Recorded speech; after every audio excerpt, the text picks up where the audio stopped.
MLA doctor Sanjay Kumar party మారడంపై నిరసనగా జగిత్యాల జిల్లా కేంద్రంలో బీఆర్ఎస్ శ్రేణుల ధర్నా చేపట్టారు. తహసీల్ చౌరస్తా వద్ద జగయ్యల ఎమ్మెల్యే డాక్టర్ సంజయ్ కుమార్ దిష్టిబొమ్మ దహనం చేశారు. ఎమ్మెల్యే డాక్టర్ సంజయ్ వెంటనే తన పదవికి రాజీనామా చేయాలని డిమాండ్ చేశారు.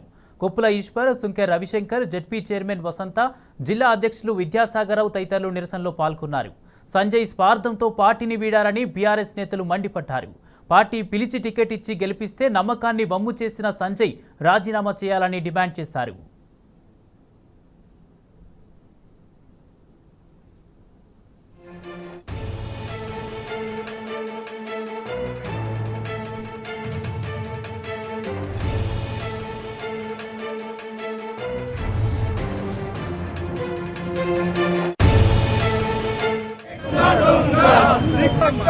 संजय कुमार लुच्चा है। संजय कुमार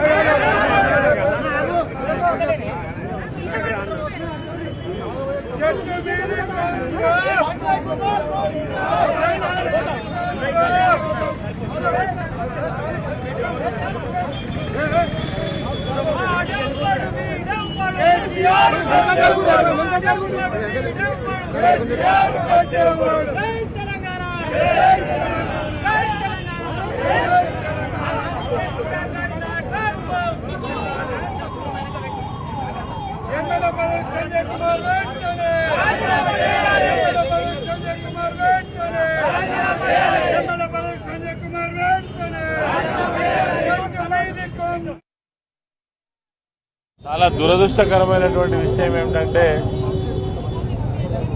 15 సంవత్సరాల పాటు తెలంగాణ రాష్ట్ర ఉద్యమాన్ని నిర్వహించి ఈ రాష్ట్రాన్ని సాధించుకొని రాష్ట్రాన్ని అన్ని రకాల అభివృద్ధి చేసుకున్నటువంటి తరుణంలో 10 సంవత్సరాల అధికారంలో ఉండి ప్రజలకు కావాల్సినటువంటి సకల సౌకర్యాలు ఏర్పాటు చేసినటువంటి పార్టీ టీఆర్ఎస్ పార్టీ ప్రభుత్వం. కేసీఆర్ గారి నాయకత్వంలో ఈరోజు తెలంగాణ రాష్ట్రాన్ని సాధించుకున్నాం. మొన్న జరిగినటువంటి శాసనసభ ఎన్నికలలో ప్రజల యొక్క మనోభావాలకు అనుగుణంగా వాళ్ళు కాంగ్రెస్ పార్టీ చెప్పినటువంటి అబద్దాలు కావచ్చు, అదేవిధంగా మనకంటే ఎక్కువ గొప్పగా చేస్తారనేటువంటి నమ్మకంతో కావచ్చు అధికారం కోల్పోవడం జరిగింది.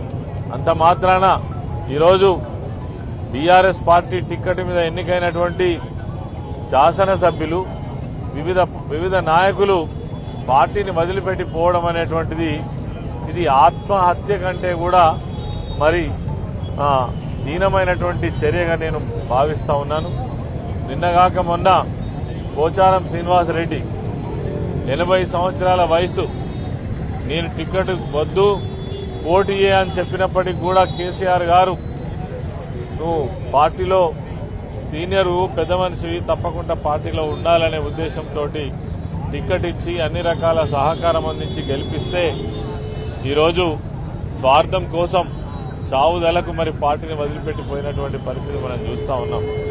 అదేవిధంగా కడియం శ్రీహరి ఉప ముఖ్యమంత్రిగా, ఎంపీగా, ఎమ్మెల్యేగా నిన్నగాక మొన్ననే గెలిచినటువంటి పరిస్థితి ఉండగా కూడా ఈరోజు పార్టీ కష్టకాలంలో ఉన్నప్పుడు నిజాయితీ కలిగిన నాయకులైతే మళ్లీ తిరిగి నాయకునికి అండగా నిలబడి తిరిగి పార్టీని బలోపేతం చేసుకోవడం కోసం ప్రజల పక్షాన నిలబడి పనిచేయాల్సినటువంటి నాయకులు ఈరోజు పార్టీని వదిలిపెట్టి తమ స్వలాభం కోసం, స్వార్థం కోసం నీచమైనటువంటి చర్యలకు దిగజారుతా ఉన్నారు. అదేవిధంగా జగిత్యాల ఎమ్మెల్యే డాక్టర్ సంజయ్ కుమార్ కూడా ఆయన ఉద్యమకారుడు కాదు, తెలంగాణ ఉద్యమంతో సంబంధం లేదు, ఎన్నడూ జై తెలంగాణ అన్నవాడు కాదు. అయినప్పటికీ ఇక్కడ పరిస్థితులకు అనుగుణంగా ఒక అవకాశం వస్తే 2 సార్లు ఎమ్మెల్యేగా ఎన్నికైనప్పటికీ కూడా మళ్లీ తిరిగి మొన్న మరి పార్టీ గౌరవించి అన్ని రకాల సహకారం అందించి ఎమ్మెల్యే గెలిపిస్తే తమ స్వార్థం కోసం మరి ఈరోజు కాంగ్రెస్ పార్టీలకు పోవడం చాలా దురదృష్టకరం. ఇంతకంటే నీచం ఇంకొకటి ఉండదు రాజకీయాలలో. ఒక దుర్మార్గమైన సంస్కృతిని కాంగ్రెస్ పార్టీ ప్రభుత్వం, అదేవిధంగా రేవంత్ రెడ్డి ముఖ్యమంత్రి గారు కొనసాగిస్తున్నారు. ఇది మంచిది కాదని తెలియజేస్తూనే ఒకటే డిమాండ్ చేస్తున్నాం. మేము ఎవరైతే మీరు ప్రజల చేత, అదేవిధంగా బీఆర్ఎస్ పార్టీ కార్యకర్తల యొక్క కష్టం చేత ఎన్నుకోబడ్డటువంటి మీకు నీతి నిజాయితీ ఉంటే, అదేవిధంగా రాజకీయాల పట్ల గౌరవం ఉంటే, తెలంగాణ బిడ్డలే అయితే, తెలంగాణ పౌరుషం మీకు ఉన్నట్టయితే ఇవాళ కడియం శ్రీహరి కావచ్చు, లేదంటే మన పోచారం శ్రీనివాసరెడ్డి కావచ్చు, డాక్టర్ సంజయ్ కుమార్ కావచ్చు, దానం నాగేందర్ కావచ్చు, తక్షణమే మీ పదవులకు రాజీనామా చేయాలని మేము డిమాండ్ చేస్తున్నాం. మీరు రాజీనామా చేసి మీరు ఏ పార్టీలకు పోతారో పోండి, కానీ మరి ఈ పార్టీ నుంచి ఎన్నికై ఈ పార్టీకి ద్రోహం చేయడం ఇది ప్రజలు క్షమించరు. మీరు బ్రతికున్నంత సచ్చిన దాంతో సమానంగా భావిస్తా ఉన్నాం. ఆ పోచారం శ్రీనివాసరెడ్డి చెప్పినటువంటి మాటలు చూస్తే నా గొంతులో ప్రాణం ఉండగా నేను కేసీఆర్ వదిలిపెట్టి పోను, ఈ పార్టీని వదిలిపెట్టి పోను. మరింత గొప్పగా నన్ను గౌరవించినటువంటి పార్టీ, ప్రజలకు అనేక సేవలు చేసినటువంటి ఇంత అభివృద్ధి చేసే నాయకుడు నేను చూడలేదని స్వయంగా చెప్పి నువ్వే పార్టీ మారితే నువ్వు బ్రతికున్నట్ట చనిపోయినట్ట, మరి ప్రజలకు సమాధానం చెప్పాల్సినటువంటి అవసరం ఉన్నదని ఈ సందర్భంగా మనవి చేస్తూ తక్షణమే రాజీనామా చేయాలని డిమాండ్ చేస్తా ఉన్నాం. ఈ మాట మీద కట్టుబడి మీరు ఏ పార్టీలకన్నా పోయండి. జై తెలంగాణ. జగిత్యాల ఎమ్మెల్యేగా 2 పర్యాయాలు బీఆర్ఎస్ పార్టీ మీద గెలిచి ఒకసారి ఓడిపోయి రాజకీయ చరిత్ర లేని వ్యక్తిని ఇవాళ బీఆర్ఎస్ పార్టీ ఇవాళ టికెట్ ఇచ్చి గెలిపించి ఇవాళ స్థాయికి తెచ్చిన తర్వాత జగిత్యాల జిల్లా ఏర్పాటు చేయడం కోసం ఇవాళ కేసీఆర్ గారు ఇవాళ జిల్లా ఏర్పాటు చేసి ఎన్నో అభివృద్ధి కార్యక్రమం ఇక్కడ చేస్తే ఇవాళ కన్నతల్లి పాలు దాగి రొమ్ము గుద్దిన వ్యక్తిగా ఇలా డాక్టర్ సంజయ్ గారు పార్టీ మారుడు దురదృష్టకరం. ఇవాళ నీకు ధైర్యం ఉంటే రాజీనామా చేయి, మళ్ళీ అదే డాక్టర్ వృత్తి నేర్చుకో, కానీ చిన్న ఇటువంటి మోసాలు చేసి మాత్రం బంద్ చేయాలని చెప్పి మేము హెచ్చరిస్తున్నాం. పార్టీకి మోసం చేసిన ఎవరు కూడా పైకి రాలే, నువ్వు కూడా పైకి రావు. నీలానే పోచారం శ్రీనివాసరెడ్డి కానీ, అదేవిధంగా అక్కడున్న కడియం శ్రీహరి గారు కానీ, దానం నాగేందర్ కానీ ఎంతో మంది మీటువంటి దుర్మార్గులు ఇలా పార్టీకి నష్టం చేశారు. ఉద్యమంలో నీ పాత్ర లేదు. ఒక్కనాడు కూడా తెలంగాణ ఉద్యమం కోసం కొట్లాడలే.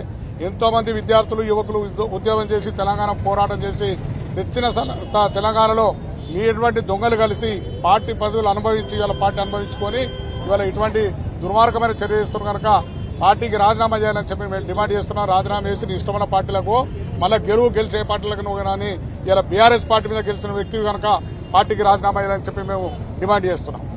నిన్న గౌరవ శాసనసభ్యులు సంజయ్ కుమార్ గారు బీఆర్ఎస్ పార్టీ మరి కన్న తల్లి లాంటి పార్టీ 3 సార్ల ఎమ్మెల్యే టికెట్ ఇచ్చి మరి 2 పర్యాయాలు ఒక కన్న బిడ్డను ఏ విధంగా అయితే మరి గొప్పగా చూడాలని కోరుకుంటుందో ఆ విధంగా మరి పార్టీ గాని కవితక్క గాని మరి అసలు గుర్తు తెలియని వ్యక్తిలాగా ఒక డాక్టర్ వృత్తి చేసుకున్నటువంటి వ్యక్తిని మరి తీసుకొచ్చి 2014 ఎలక్షన్ లో నిలబెడితే స్వల్ప ఓటంతో ఓడిపోయిన తర్వాత కూడా మరి ప్రభుత్వం అధికారంలోకి వస్తే బీఆర్ఎస్ పార్టీ అధికారంలోకి వచ్చిన తర్వాత కవితక్క గారు కానీ పార్టీ కానీ అందరూ కూడా మా ఎమ్మెల్యే గారు సంజయ్ కుమార్ గారే అని చెప్పేసి చాలా గొప్పగా గౌరవించారు. మళ్ళీ తదనంతరం కూడా ఏంటంటే చాలా మంది సీనియర్ నాయకులు ఉన్నా కూడా మరి వారిని వదిలిపెట్టి ఉద్యమకారులను వదిలిపెట్టి ఉద్యమ నేపథ్యం ఏనాడు లేదు. ఏ ఒక్క రోజు కూడా ఉద్యమంలో పాల్గొనలేకపోయినా కూడా కొత్తగా వచ్చినా కూడా టికెట్లు ఇచ్చి గౌరవించింది ఈనాడు. మరి సీనియర్లను పక్కన పెట్టి కూడా ఇవాళ సంజయ్ కుమార్ గారికి టికెట్ ఇస్తే మరి కవితక్క గారైతే ఒక చిన్న పిల్లగాన్ని వెంటబెట్టుకొని మరి తనే ఎమ్మెల్యే అనే విధంగా మరి తిరిగి ప్రతి ఊరికి కాలికి బట్టగట్ట కూడా తిరిగి మరి గెలిపించుకొని ఇలా ఎమ్మెల్యే 2 సార్లు అయినారంటే బీఆర్ఎస్ పార్టీ పుణ్యమా, అదే విధంగా కవితక్క గారి కృషి ఫలితమే ఇవాళ ఒక ఆడబిడ్డ మరి జైల్లో ఉన్నది. మరి ఆడబిడ్డ ఈ స్థాయిలో ఉంచింది అనే కనీస కృతజ్ఞత కూడా లేదు. మరి ఇవాళ తల్లి పాలు తాగి మరి తల్లి రొమ్ము మీద గుద్దినట్టుగా అది మంచి పద్ధతి కాదు. ఇది హేయమైన చర్య. గౌరవ శాసనసభ సంజయ్ కుమార్ గారు మీరు ఏదైతే కాంగ్రెస్ పార్టీలో చేరిందో మీరు ఎమ్మెల్యే పదవికి రాజీనామా వేసి ప్రజాస్వామ్యబద్ధంగా మళ్ళా ప్రజలతోటి గెలవాలి అని చెప్పేసి మేము తెలియజేస్తా ఉన్నాం. ఎందుకంటే మేము మొన్నటి ఎలక్షన్ లో కూడా మేమందరం కూడా కార్యకర్తలం, ద్వితీయ శ్రేణి నాయకులం అందరం కూడా కష్టపడి మరి నమ్ముకున్న పార్టీ కోసం బీఆర్ఎస్ పార్టీ ఎమ్మెల్యే గారు గెలవాలని చెప్పేసి మరి కేసీఆర్ గారు ముఖం చూసి మీకు అందరు ఓట్లేస్తే ఇవాళ నమ్మక ద్రోహం చేసిండ్రు. ఇది మంచి పద్ధతి కాదు. ఇకనైనా కూడా మీరు ఎమ్మెల్యేగా రాజీనామా చేయండి, మళ్ళా ప్రజాక్షేత్రంలోకి రండి, మళ్ళీ పోటీ చేయండి, పోటీ చేసి గెలవండి మీకు ధైర్యం ఉంటే అని చెప్పి తెలియజేస్తా ఉన్నాం. ఒక మహిళగా జిల్లా పరిషత్ చైర్మన్ నేను ఇక్కడ ఒక పార్టీ నీడ కింద గొప్పగా జిల్లా పరిషత్ చైర్మన్ అవకాశం ఇచ్చింది నాకు. మా హస్బెండ్ ఉద్యమంలో పనిచేసినందుకు ఈ గుర్తింపు రావడం జరిగింది. కాబట్టి మరి ఏనాడు కూడా బీఆర్ఎస్ పార్టీకి ఇబ్బంది రావద్దు, బీఆర్ఎస్ పార్టీకి నష్టం జరగద్దని చెప్పేసి ఈ గౌరవ శాసనసభ్యులు ఎమ్మెల్యే గారు ఎన్ని రకాలుగా అవస్థలకు గురి చేసినా ఇబ్బందులకు గురి చేసినా కూడా ఏ ఒక్క రోజు కూడా నోరు మెదపలేదు. కారణం బికాజ్ ఆఫ్ మరి బీఆర్ఎస్ పార్టీ కేసీఆర్ గారు కవితక్క గారు పార్టీ బాగుండాలి, అందరం బాగుండాలి, ఒకే తాటి మీద ఉండాలని చెప్పేసి నోరు మెదపలే తప్ప ఎన్ని మాటలన్నా కూడా నేను వెళ్ళిపోతానేమో, ప్రెస్ మీట్ పెడతాదేమో, అందరు వెళ్ళిపోయినప్పుడు నేను వెళ్ళిపోతానని చెప్పేసి ఎన్నిసార్లు చూసినా కూడా నేను వెళ్ళిపోను. ఎందుకంటే ప్రాణం ఉన్నంత వరకు ఇదే గులాబీ జెండా కప్పుకొని టీఆర్ఎస్ పార్టీలోనే కొనసాగుతాం. మరి నమ్మకాన్ని వమ్మి చేసినటువంటి సంజయ్ కుమార్ గారు వెంటనే రాజీనామా చేయాలని చెప్పేసి మా అందరి పక్షాన, మన నాయకులు కార్యకర్తలు అందరి పక్షాన కూడా అందరూ కూడా డిమాండ్ చేస్తా ఉన్నారని తెలియజేస్తూ వెంటనే మీరు రాజీనామా చేయాలి.